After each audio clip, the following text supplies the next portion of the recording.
कोई भी city top 100 में नहीं है। No Indian city in top 100। Lucknow कहाँ? स्कैम तो ऐसे चलता है। मैं गाड़ी से जा रहा था तो रेडियो में ऐड आता ही है, रेडियो लगा था गाड़ी में, तो उसमें राजनाथ सिंह का एक वो आता है ऑडियो, जिसमें राजनाथ सिंह बोलते हैं लास्ट में कि मैं चाहता हूँ कि 2024 में जो मेरा शहर लखनऊ है वो दुनिया के 5 शहरों में 10 शहरों में आता है, और जब 2029 में मैं वापस वोट मांगने आऊँ तो ये दुनिया के 5 शहरों में आ जाए। तो मेरे दिमाग में आ रहा था किस चीज़ में 10 में आ रहा है, कौन से 5 में आ रहा है। अब यही तो देखो लीगल लैंग्वेज है। मैंने तुमसे बोला कि मेरा ये पेन टॉप 10 में आता है, किस चीज़ का टॉप 10? राजनाथ सिंह लखनऊ का एमपी है।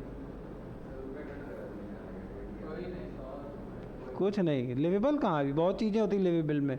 वहाँ के फीचर्स कैसे हैं, इंफ्रास्ट्रक्चर कैसा है, शहर कैसा है, बिल्डिंगें कैसी हैं, प्रदूषण कितना है। अभी मैं बता रहा हूँ कौन सी है टॉप 10। अब मैं तुमसे बोलूँ मेरा पेन टॉप 10 में आ रहा है, तो ये सही है या गलत?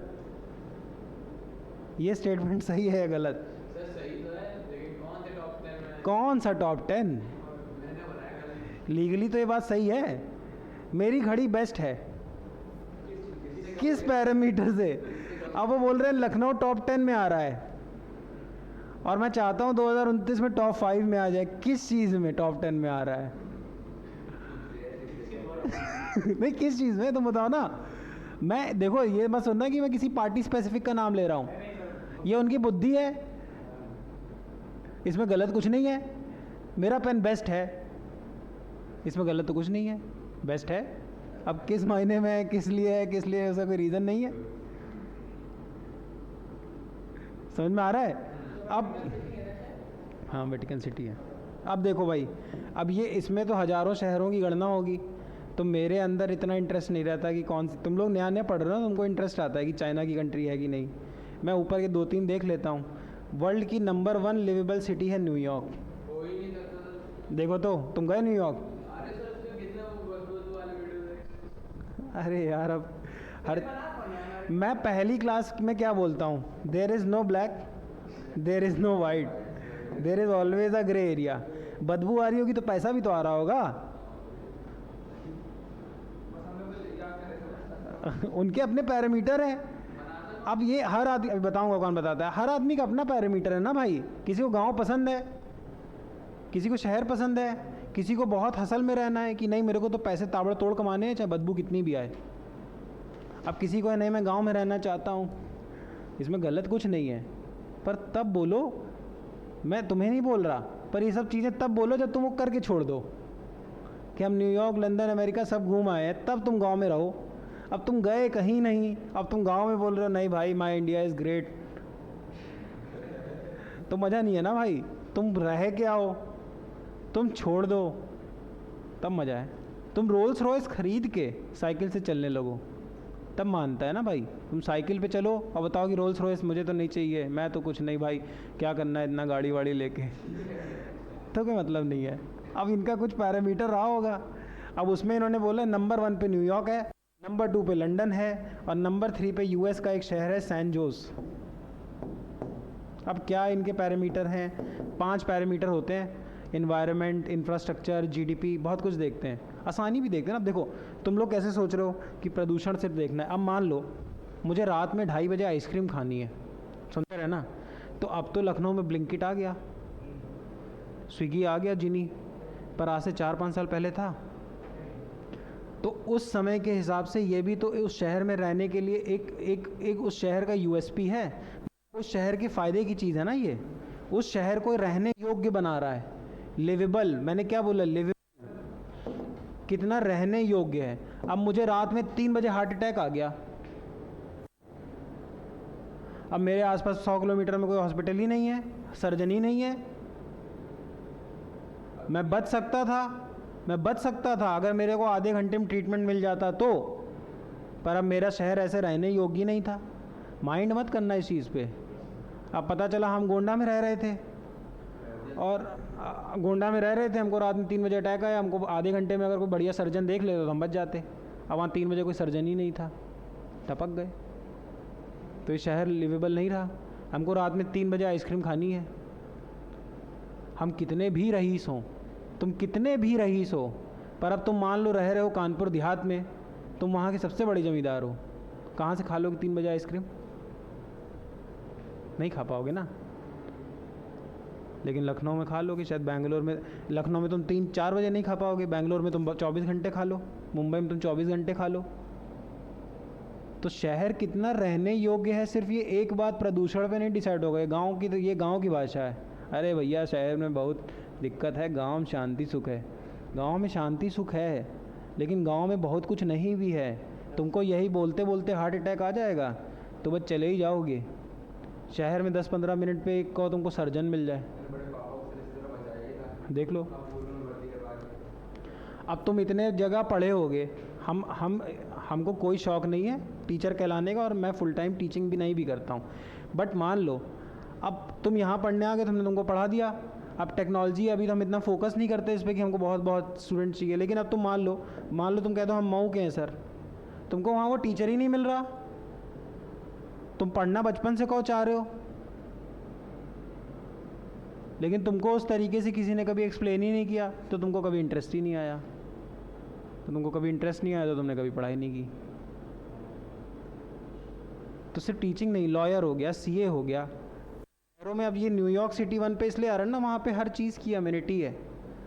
दुनिया के एक से एक शानदार सर्जन, दुनिया के एक से एक शानदार टीचर, एक से एक शानदार वकील, एक से एक शानदार सीए, एक से एक शानदार बिल्डिंग, जब चाहो वो मौके पे।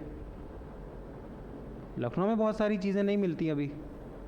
तुम रात में 4 बजे चाह लो कि हमें 4 बजे पिक्चर देखनी है, तो मुश्किल से शो नहीं मिलेगा। लेकिन तुम मुंबई चले जाओ, 24 घंटे शो लगा रहेगा, है ना। दिल्ली चले जाओ, और फैसिलिटीज़ वहाँ पे न्यूयॉर्क वगैरह में और चीज़ें हैं जो यहाँ मुंबई दिल्ली में भी नहीं मिलेंगी, है ना। अब मान लो तुम्हारी गर्लफ्रेंड नहीं है और तुमको भाड़े की गर्लफ्रेंड चाहिए, तुमको यहाँ नहीं मिलेगी ना। मिलेगी भाड़े की गर्लफ्रेंड, तो चाहे जितने बड़े करोड़पति हो, न्यूयॉर्क में तुमको मिल जाएगी। तो क्या रहने योग्यता क्या है कि कोई शहर कितना रहने योग्य है, बहुत सारी चीज़ों पे डिपेंड करेगा। हाँ, जितना हाईली डिफरेंशिएटेड सिटी होगा, जितना ज़्यादा इन्वेस्टमेंट होगा, जितना पैसा लगा होगा वहाँ पे। तुम खुद ही बताओ ना, तुम कौन से ज़िले से आते हो भाई? महाराजगंज।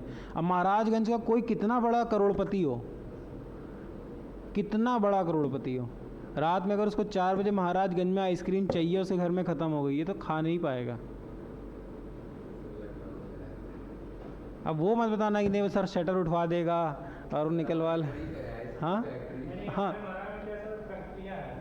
अरे तुम लोग वैसा फैक्ट्री, तुम लोग वो करने लगते हो कि मेरे यहाँ समोसा मिल जाएगा। मैं बताना चाह रहा हूँ, मेरा लॉजिक समझो, बात आइसक्रीम की नहीं है। अब तुमको मान लो जैसे तुमने कहीं देखा कोरियन फूड, जैसे अभी कोरिया बताया, कोरियन खाना है। अब तुम भाई महाराजगंज के चाहे जितने बड़े अरबपति हो, और कोरियन खाना है 8 बजे, तो तुम नहीं खा पाओगे। तो महाराजगंज से जो भी बड़ा शहर आसपास पड़ता हो, कौन सा पड़ता है बड़ा शहर? गोरखपुर में भी तुम्हें कोरियन नहीं मिलेगा। फिर तुम गोरखपुर से बोलो कहाँ चले? लखनऊ। फिर लखनऊ में तुमको 3-4 जगह मिलेगा, और वो भी अभी 2-3 साल से। कोरिया देश है, जैसे चाइनीज़ है चाइना, तो चाइना से चाउमीन, चाइनीज़ मोमोज़, ऐसे कोरिया है तो कोरिया का अलग खाना होता है, डिमसुम पिमसुम है। अब ये नहीं पता यार नेपाली है कि नहीं, अब जहाँ के भी हैं। तो लिवेबल सिटी में लिख लो न्यूयॉर्क, लंदन, सैन जोस, और एक चीज़ लिख लो, ये निकालता कौन है? Release by Oxford Economics. क्या? Release by Oxford economics.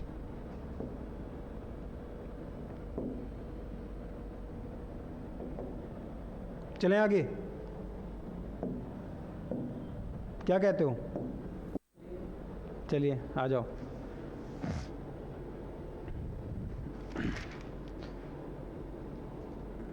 Enterprise का मतलब क्या होता है?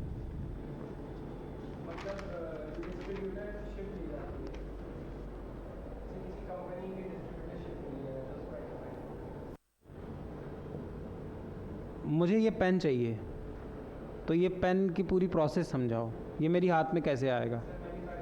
सबसे पहले मैन्युफैक्चर हो गया, मैन्युफैक्चरर पहले क्या मंगाएगा? Raw material.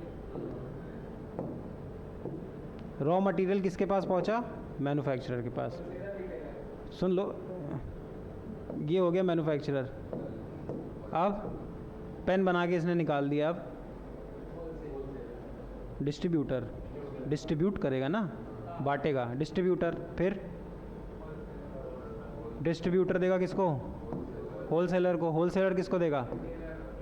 रिटेलर। रिटेलर से कौन ले लेगा? मैं। यही तो होगा, है ना? ये मैं पढ़ा क्यों रहा हूँ? टॉपिक क्या बताया था मैंने? एंटरप्राइज क्या होता है?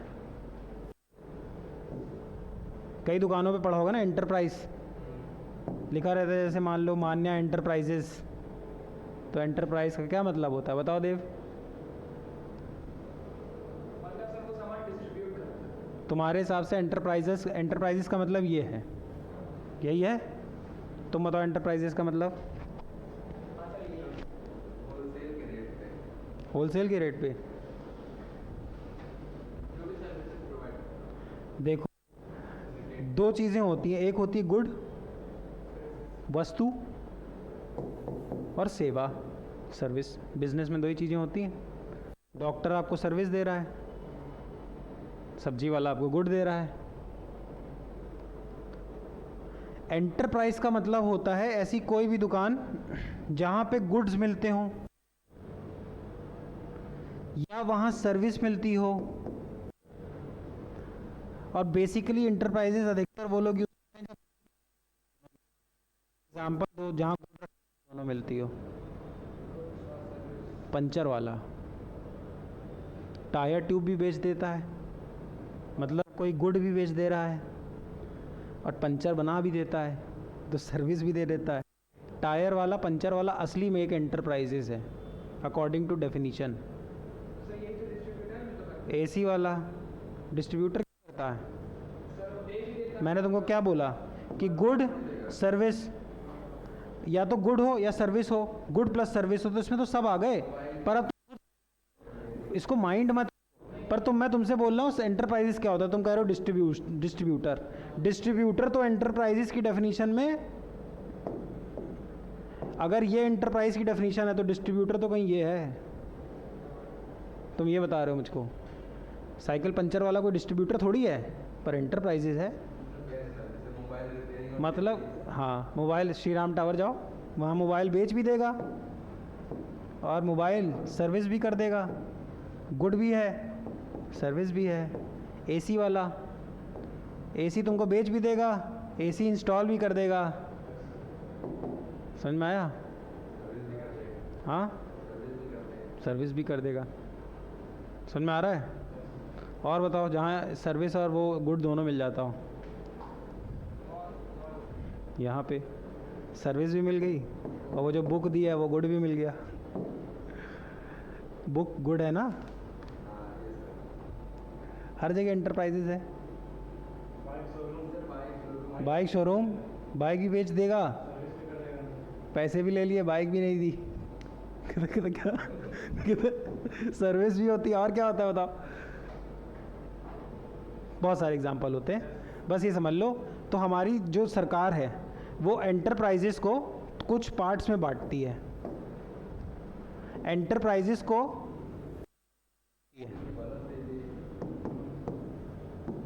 माइक्रो, स्मॉल एंड मीडियम, इन तीनों के लिए एक मंत्रालय बना रखा है जिसको बोलते हैं मिनिस्ट्री ऑफ MSME।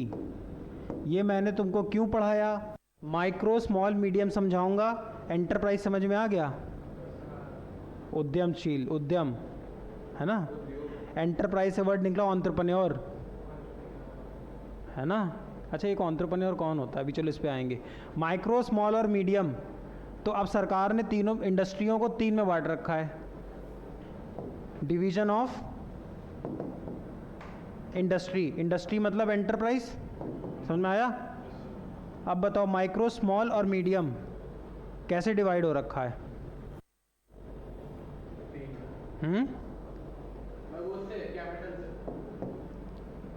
कैपिटल से और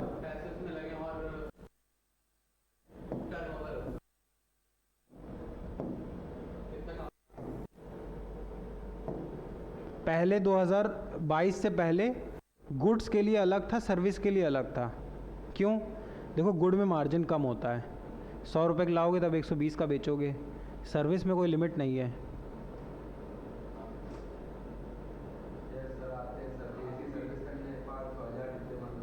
और वो तो छोड़ो, अभी तो यहाँ पे क्योंकि इनिशियल्स हैं, लेकिन जब मैं बम्पर लेवल पे लेता हूँ सेमिनार्स दूसरे सिटीज़ में, तो मान लो 5000 स्टूडेंट बैठा है, 800 स्टूडेंट बैठा है, पढ़ाने वाला एक, पढ़ने वाले 800। अगर उस सेशन का एक कॉस्ट का भी मान लो, एक सेशन का भी 1000 रुपये कॉस्ट है, तो आदमी तो एक ही है ना। लेकिन किसान में कितना आदमी लग जाएगा 8 लाख का अनाज बनाने में? 8 लाख का किसान अगर अनाज बेचना हो, कितना जोत लगेगी, कितने किसान लग जाएंगे? सर्विस सेक्टर में एक डॉक्टर बैठ जाता है, शाम तक 20-50 लपेट देता है कस्टमर, धड़ाधड़ धड़ाधड़ धड़ाधड़। तो सर्विस सेक्टर में कम इन्वेस्टमेंट में पैसा ज़्यादा निकलता है। ठीक, पहले अलग डेफिनेशन थी, लेकिन अब सरकार ने एक कर दिया। अब इन्वेस्टमेंट है मान लो और टर्नओवर है। तो माइक्रो वो इंडस्ट्री होती है जिसमें 1 करोड़ तक की इन्वेस्टमेंट हो और उसका टर्नओवर कितना हो, 5 करोड़। ये सब करोड़ में बात हो रही है। अब तुम ये देखोगे तो तुमको समझ में आएगा कि अरे बाप रे, हमारा तो माइक्रो में भी नहीं आ रहा है। तुम खुद देखो, 1 करोड़ की इन्वेस्टमेंट होनी चाहिए। अगर 1 करोड़ से कम की इन्वेस्टमेंट है और 5 करोड़ से कम का टर्नओवर है, तो कौन सी इंडस्ट्री हो? माइक्रो, सूक्ष्म, स्मॉल। अगर तुम्हारा इन्वेस्टमेंट 10 करोड़ से कम है और टर्नओवर 50 करोड़ से कम, स्मॉल। और अगर तुम्हारा इन्वेस्टमेंट 50 करोड़ का है और टर्नओवर 200 करोड़ से कम, तो मीडियम। टर्नओवर क्या होता है? एक साल में कितना पैसा आया है? कितना आया है, प्रॉफिट नहीं, प्रॉफिट नहीं। ये लिख लिया, ये लिख लिया। टोटल क्या मतलब? अरे मान लो हम मान लो आइसक्रीम बेच रहे हैं,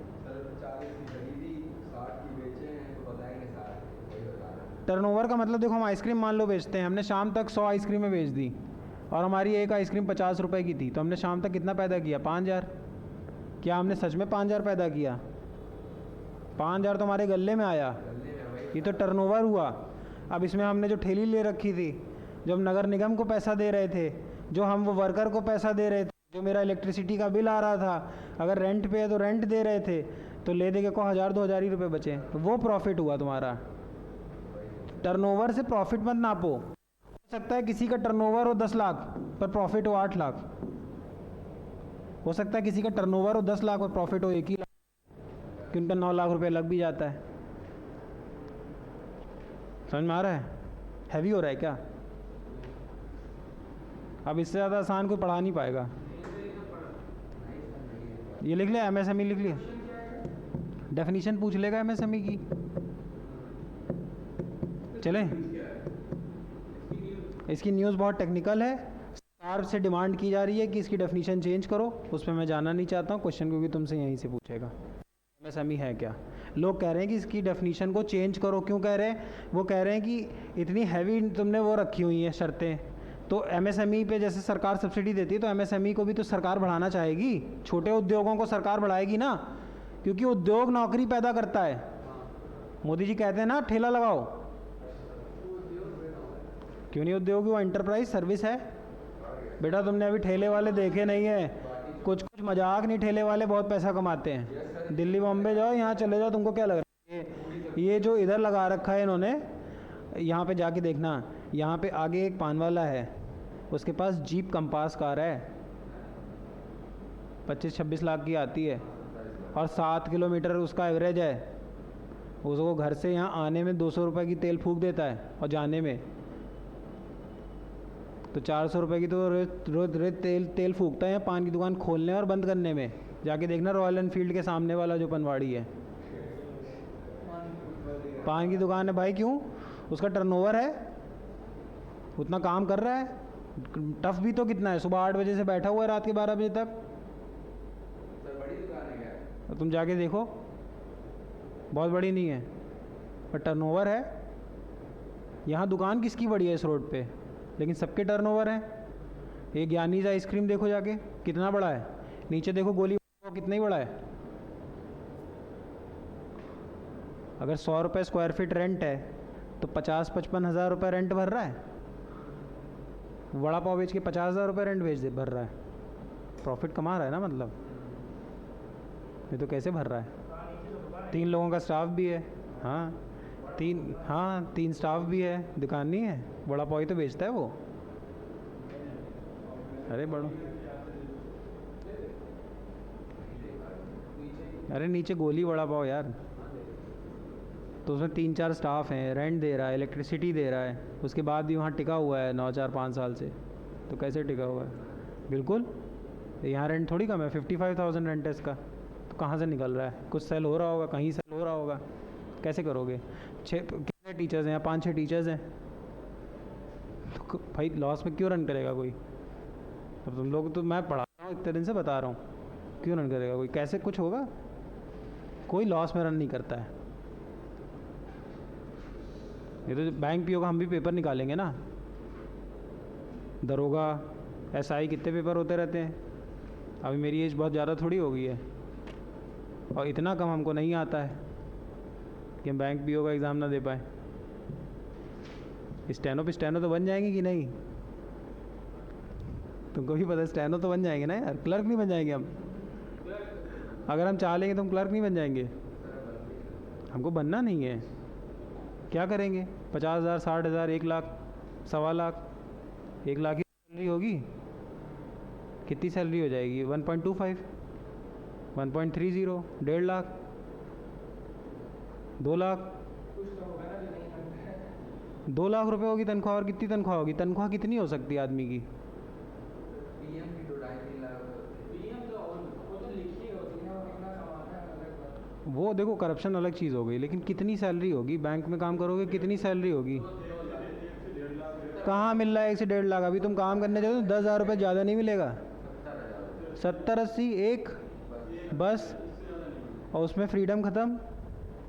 बचा क्या तुम्हारे पास टाइम? सुबह 10 बजे जाओगे, रात में 8 बजे आओगे, Monday to Saturday, EL PL CL 30 दिन, कोई ग्रोथ नहीं। सैलरी दे दी सरकार ने, अब जब 7वां पेंशन, 7वां वेतन आयोग आएगा तब बढ़ेगी, PF कटेगा, TF कटेगा, इनकम टैक्स। अब जब पेंशन आयोग, वो पे कमीशन आएगा तब सैलरी बढ़ेगी। अगर 1 लाख सैलरी है तो 1 लाख में ही काम करना है।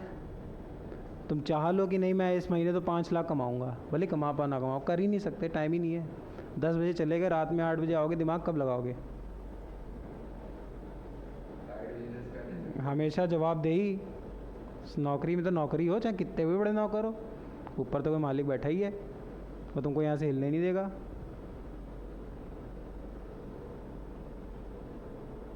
जॉब बहुत, कोई यूपी बिहार में जॉब कल्चर बहुत ज़्यादा है भाई, बहुत ज़्यादा, क्योंकि यहाँ गरीबी बहुत है, तो आदमी सोचता है कुछ भी कमा ले। गुजरात में कोई जॉब कल्चर नहीं है। आर्मी में गुजरात के कितने लोग हैं? आर्मी में सिर्फ यूपी बिहार का आदमी भरा हुआ है। अब तुम्हारे दिमाग में ये सब भी गुस्सा होगे कि ये देखो आर्मी के खिलाफ बोल रहे हैं। कौन अपने लड़के को आर्मी में भेजना चाहता है? कोई नहीं। ये सब बातें होती हैं गांव में कि मैं भेज रहा हूँ देश प्रेम। अबे देश प्रेम में नहीं, तुम्हें 4 लड़के हैं, तुमको पता हम 4 नहीं सेट कर पाएंगे, तो 2 को आर्मी में भेज दो। खेती नहीं तुम्हारे पास इतना बड़ा। हम सच बता रहे हैं, ऑफिसर रैंक की बात नहीं कर रहा हूँ मैं, NDS CDS की बात नहीं कर रहा हूँ, उसकी बात कर रहा हूँ। और पुलिस में कांस्टेबली कौन करना चाह रहा है? बताओ यार, तुम खुद बताओ। कोई नहीं भाई, अनलेस बहुत ब्यूरोक्रेटिक जॉब है तुम्हारे पास, IAS IPS इस टाइप की, नहीं तो कौन करना चाह रहा है? कोई नहीं करना चाहता है। यहाँ पे है कंपटीशन बहुत ज़्यादा, पॉपुलेशन बहुत ज़्यादा, इसलिए जॉब का कल्चर बहुत ज़्यादा है। गुजरात जाओ, महाराष्ट्र जाओ, वहाँ कोई जॉब आपका कल्चर नहीं है। वो UPSC PPSC नहीं देते, नहीं देते, वो बिजनेस करते हैं। तुम लोगों को 5 लाख रुपए महीने सुन के बहुत बड़ी बात लगती होगी। 5 लाख रुपए महीने कोई बड़ी बात नहीं होती, बहुत नॉर्मल इनकम होती 5 लाख रुपए महीने। ये सिर्फ लगता है, नहीं तो तुम बताओ ये रोल्स रॉयस जो आ रही 5 करोड़ की, ये नौकरी वाले तो नहीं खरीद रहे हैं। नौकरी में खरीद लोगे 5 करोड़ की जी वैगन? कभी नहीं खरीद पाओगे, पेट्रोल का नहीं निकाल पाओगे भाई। तो सर वहाँ पे बिजनेस को फ्लरिश करना थोड़ा इजी है कंपैरेटिवली यहाँ? नहीं, क्योंकि बिजनेस अब यहाँ पे इन्वायरमेंट नहीं है। अब जैसे तुमको हमने बोला तो तुम लोगों को क्या लगा, तो भैया आप बन क्यों नहीं? हम लोगों की साइकी वही तरीके की है, अंग्रेज़ों ने मार मार के तोड़ा है। स्टैनो भी अच्छा लग रहा है, दरोगा बड़ा अच्छा लग रहा है, मार के वही नहीं है। दूसरा समुद्र देखते हैं बचपन से, तो समझते हैं इसका गेम। ट्रेड तो सारा समुद्र से ही होता है। व्यापार समझते हैं, गेम समझते हैं। यहाँ व्यापार कुछ नहीं समझते भाई। यहाँ कहाँ, यहाँ बिज़नेस का कोई स्कोप नहीं है यहाँ पे। कहाँ जब कुछ नहीं करो तो बिज़नेस कर लो। हाँ, रिस्क नहीं लेना चाहते। क्या होता है एक, अच्छा बताओ, what is an entrepreneur?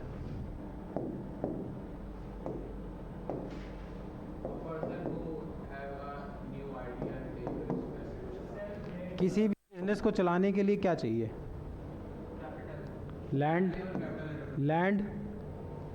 Land ज़मीन चाहिए।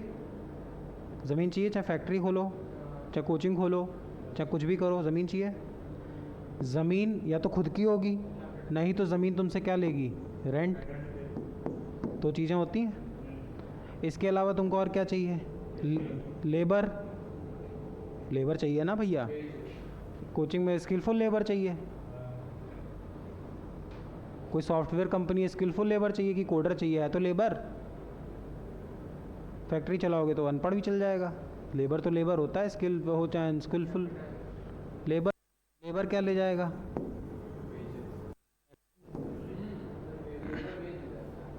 अरे वेज सैलरी एक ही बात होती है भाई, हम रटते नहीं हैं। अब देखो, मैं साइंस बैकग्राउंड का लड़का हूँ, तुम वेजेस लिख दो और बताओ। अरे स्किल होनी चाहिए तो लेबर। एक फैक्ट्री चलाने के लिए क्या क्या चाहिए? लैंड, लेबर, कैपिटल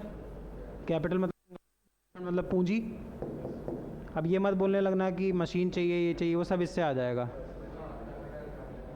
अब तुम सोचो, तुम्हारी तीनों चीज़ें आ गई तो फैक्ट्री चल गई, बचा कौन? इन तीनों को जोड़ने वाला। मान लो क्रिकेट फैक्ट्री है, बैट बनता है यहाँ पे। लैंड के लिए फैक्ट्री ले ली, लेबर के लिए बहुत सारे आ गए, 10-50 बढ़ई भी आ गए, पूंजी भी आ गई, उससे मशीनें आ गई। अब कोई आदमी चाहिए ना जो सब कुछ चलाएगा, वही है एंटरप्रेन्योर। कैपिटल क्या ले जाएगा अपना? ब्याज। अरे भाई तुमने 10 लाख रुपए पूंजी लगाई, उसका ब्याज या तो तुम्हारी खुद की पूंजी होगी या तो तुम बैंक से लाओगे, ब्याज दोगे। अब बचा क्या? ब्याज भर दिया तुमने, सैलरियाँ बांट दी, रेंट भर दिया। प्रॉफिट हुआ या लॉस, वो किसका? एंटरप्रेन्योर का। एंटरप्रेन्योर का काम क्या है? इसको तीनों को साथ में रन कराना। अब ये टेंडेंसी यूपी बिहार में नहीं है। उन्हें बस ये समझ में आता है, ये नहीं समझ में आता है। अब वो चाहे 2 ही रुपया हो, भैया मेरा दे दो हम जाएं, मेरा दे दो हम जाएं। गुजरात जाओ, गुजरात में जितनी फैक्ट्रियां हैं 80 to 90% लेबर कहाँ की है? यूपी बिहार। गुड़गांव चले जाओ, नोएडा चले जाओ, गाज़ियाबाद चले जाओ, कहाँ का लेबर है? लेबर की वो है खदान यूपी बिहार। चाहे सर्विस सेक्टर हो चाहे कोई सेक्टर हो, उनको उनकी साइकी है ना, भैया मेरा 15,000 दे दो हम अपना जाएं। या कोई 15 मांग रहा है, कोई 1.5 लाख मांग रहा है, मेरा 1.5 लाख दे दो। अब मान लो इसने 5 करोड़ का किया बिजनेस, चला गया इसका रेंट, मान लो चला गया 20 लाख, 1 करोड़ इसकी सैलरी बढ़ गई, कुछ इसकी कैपिटल ब्याज चला गया, मान लो 20-30 लाख, बाकी सब इसका लॉस भी ये लेगा। अब डेयरिंग, वो रईस मूवी में क्या बोलता है? बनिएगा दिमाग मियाँ भाई की डेयरिंग। यहाँ दिमाग तो है लेकिन डेयरिंग नहीं है, रिस्क नहीं लेना चाहता है। और इसमें दम भी लगता है। उसमें EL PL CL DL, 6 बजे छुट्टी, शाम को बीवी के साथ बस खाना पीना। इसमें थोड़ी होगा। इसमें तो फैक्ट्री अगर रात में 11 बजे दिक्कत आ गई तब भी फ़ोन उठाना है। कोई लेगेसी मेंटेन नहीं, 60 साल में रिटायर हो गए। कितनी ज़िंदगी भर मेहनत की, 60 साल के बाद जैसे ही 60 साल एक दिन हुआ, you are a big zero, retire हो लो बेटा। और कोई गारंटी नहीं कि तुम्हारी नौकरी तुम्हारे बच्चे को भी मिलेगी।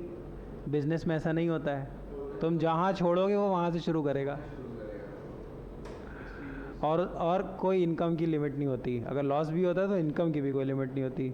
तुम एक जॉब करने लगो आज 70,000 की और ज़िंदगी भर जॉब करो, कभी भी तुम सपना नहीं देख सकते हो कि मैं 1-2 करोड़ की कार ले लूँगा। सोच ही नहीं पाओगे। बिजनेस में सोच सकते हो, भले 5 साल बाद, 10 साल बाद, 12 साल बाद सोच सकते हो। बिजनेस में तुम कितनों को जॉब देते हो, खुद का एक सेटिस्फैक्शन रहता है। मैं तुम्हें ये नहीं, job is better, Modi ji कह रहे हैं, मैं इस वजह से कह रहा हूँ। शार्क टैंक्स इस वजह से आ रहा है क्योंकि फ्यूचर यही है, इतनी नौकरियाँ ही नहीं है। मोदी जी क्यों कह रहे हैं कि ठेला लगा लो? अब तुम लोग उसमें, हम लोग मजाक समझते हैं, वो मजाक नहीं है, वो गुजरात का साइकी बता रहे हैं। ठेला लगाने को जब वो बोलते हैं तो गुजराती साइकी बताते हैं, गुजरात की साइकी। अब दूध तो बेटा यहाँ पे भी पैदा कर रहे थे यहाँ के किसान, लेकिन अमूल गुजरात में क्यों बना? अमूल गुजरात में ही बना। अंबानी गुजरात में ही आया, अडानी गुजरात से ही आया। यहाँ यूपी का कोई बड़ा बिजनेसमैन बताओ जो पैन इंडिया फेमस हो। सहारा है, 2-4 है। हाँ, पॉपुलेशन तुम्हारी इतनी ज़्यादा। यहाँ मेंटालिटी नहीं है यार, साइकी का गेम है सब। यहाँ मेंटालिटी नहीं है। यहाँ पे वो बोलता है पढ़ने, जॉब के लिए पढ़ो। वो ऐसे, वो ऑब्जर्वेशन के लिए पढ़ना ही नहीं चाहता। अभी मैं तुम लोगों को हिस्ट्री पढ़ाऊँ तो तुम 2-4 दिन आओगे, फिर नहीं आओगे। तुम्हारे काम का नहीं है, क्योंकि ये मैं अपने एक्सपीरियंस से बता रहा हूँ। तुमको लगेगा एग्ज़ाम में तो आएगा नहीं, टाइम पास करा रहे हैं मेरा, पर वहाँ का बच्चा आ जाएगा। वो भले ही ये ना पढ़ने आए, वो जिस टाइप का मैं क्लास पढ़ाता हूँ इस टाइप का क्लास का वहाँ बहुत डिमांड होगा। उसको रटना नहीं है, समझना है उसको। यहाँ पे तुम देखो क्वाड्रेटिक इक्वेशन, इंटीग्रेशन कर रहे हैं और डिफरेंशिएशन कर रहे हैं। अभी तक डायरेक्ट काम आया कोडिंग वोडिंग? हाँ, नहीं आता है, अंडरस्टैंडिंग ही नहीं होती। सर्कल का एरिया πr² क्यों है, कभी ये सोचता ही नहीं है, बस रट लेते हैं πr²। πr² कैसे बना कभी नहीं रटा, कभी नहीं समझा, बस रट लिया πr²। थीटा रट लिया, बस थीटा थीटा रट लिया। थीटा मतलब एंगल जान गए, और जैसे ही ये एंगल इस तरीके का देने लगे कि मान लो 180 माइनस थीटा ऐसे लिखना शुरू कर दिया, इस एंगल की बात कर दी, डर गए 180 माइनस थीटा देख के, क्योंकि थीटा थीटा रटे थे, कभी एंगल समझा ही नहीं। इंडियन एजुकेशन हम 1947 तक किसके गुलाम थे? ब्रिटिश। अगर इंडियन हिस्ट्री अच्छे से पढ़ोगे तो उन्होंने हमारी एजुकेशन पॉलिसी ऐसे तैयार की थी कि हम ज़्यादा से ज़्यादा सर्वेंट पैदा करें। ये बात पढ़ लेना किसी सही से आदमी से जाके। यहाँ की एजुकेशन पॉलिसी, एजुकेशन सिस्टम है, वो ऐसे ही बनाया था अंग्रेज़ों ने कि हमें अच्छे नौकर पैदा करने हैं। तुम पुलिस में 1947 से देखोगे, इंडिया जो ये पुलिस होती थी, imperial police, British police India वाली, उसको इंपीरियल पुलिस बोलते थे। इंपीरियल पुलिस में एक इंडियन SI के ऊपर नहीं जा सकता था, कितना ही काबिल हो, एक समय तक। फिर एग्ज़ाम होने लगा, एक समय तक तुम SI के ऊपर नहीं जा सकते।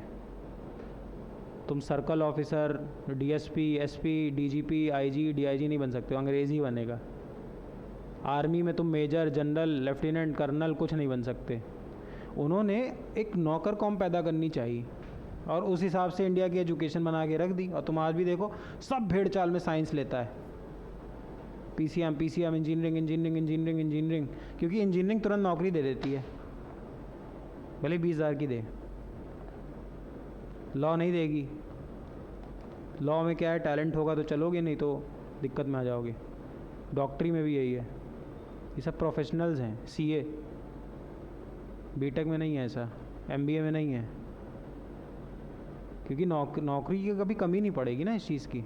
बाकी तुम लोग खुद समझना, थोड़ा ब्रिटिश एजुकेशन सिस्टम आज जाके देखना यूट्यूब पे सर्च करना बस ब्रिटिश एजुकेशन सिस्टम को, और तुम्हें समझ में आएगा भाई उन्होंने इस तरीके से सिस्टम बनाया।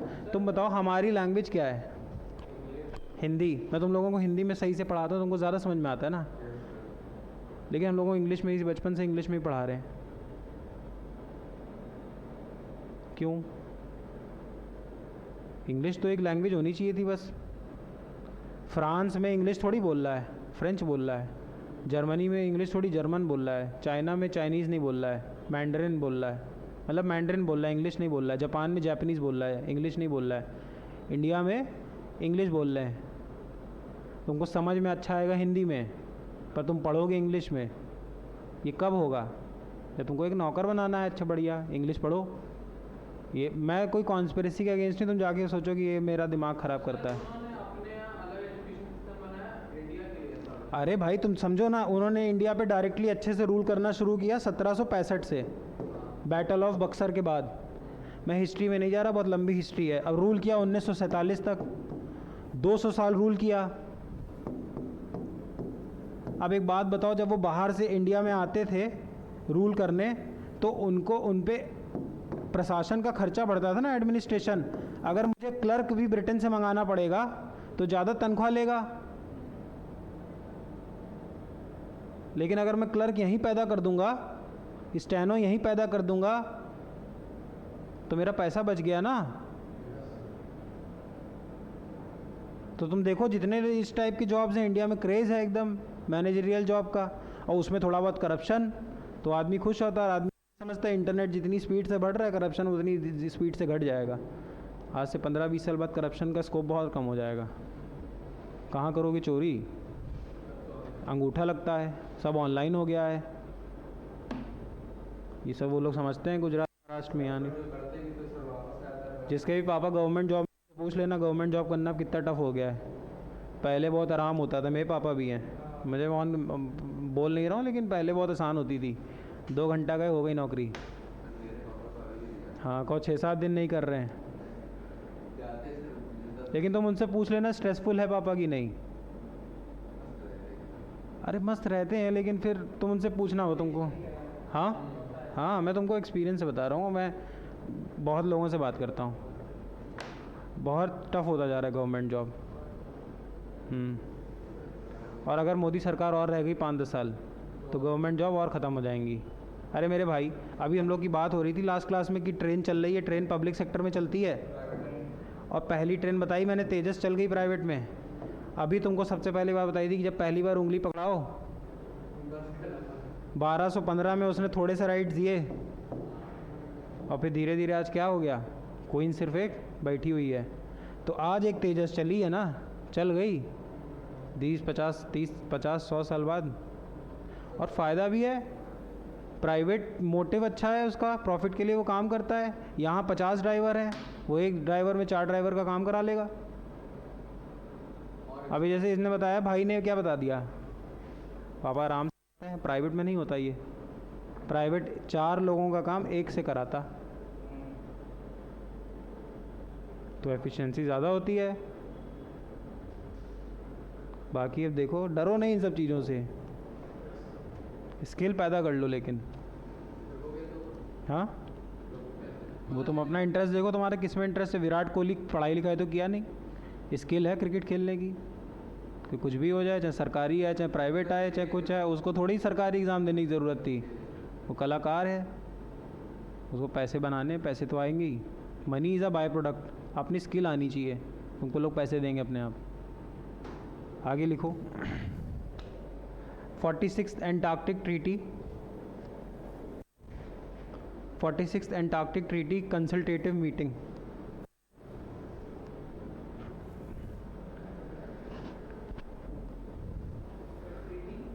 (46th Antarctic treaty consultative meeting.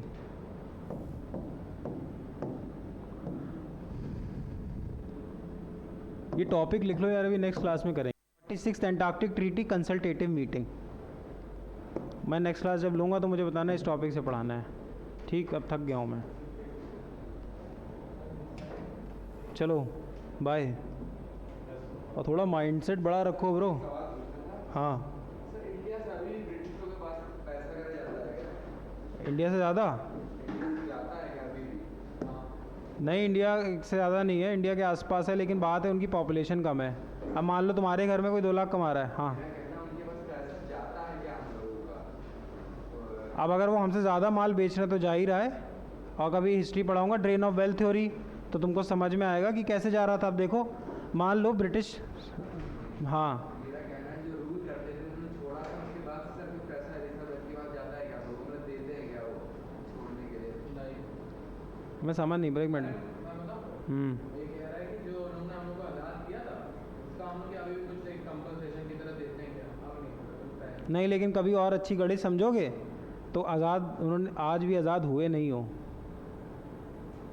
उनको अजीब लगेगा, लेकिन आज भी आज़ाद नहीं हुए हो। कई बार हम लोग को लगता है हम आज़ाद हैं, और हम आज़ाद नहीं हैं। हाँ, कहाँ से आज़ाद हो? जूता तुम उनके ब्रांड का पहन रहे हो। अब मैं सबको नहीं बोल रहा हूँ, देखो मैं अर्न करता हूँ ना भाई, तुम अर्न करोगे तुम भी पहनोगे, लेकिन जब तुम अफोर्ड कर लोगे। अब तुमने शर्ट पहना लिवाइस का, अमेरिकन ब्रांड, ये DKNY तुमने, स्केचर अमेरिकन, सब तुमने अमेरिकन ब्रांड पहना हुआ है, तो काहे के आज़ाद हो? अब तुम बोलोगे कि नहीं तो सर आपको इंडियन पहनना चाहिए, इंडिया में उतनी क्वालिटी नहीं बनाते। अभी तुमको देश प्रेम तुम्हारा इसलिए जागेगा क्योंकि तुम कोने के उस पार खड़े हुए हो। जिस दिन तुम अफोर्ड कर लोगे तब तुम करना। ये माइक फॉरेन का है, ये फॉरेन का है, जिस भी चीज़ में कैमरा फॉरेन का है, ये फ़ोन फॉरेन का है, तो कहाँ से आज़ाद हो?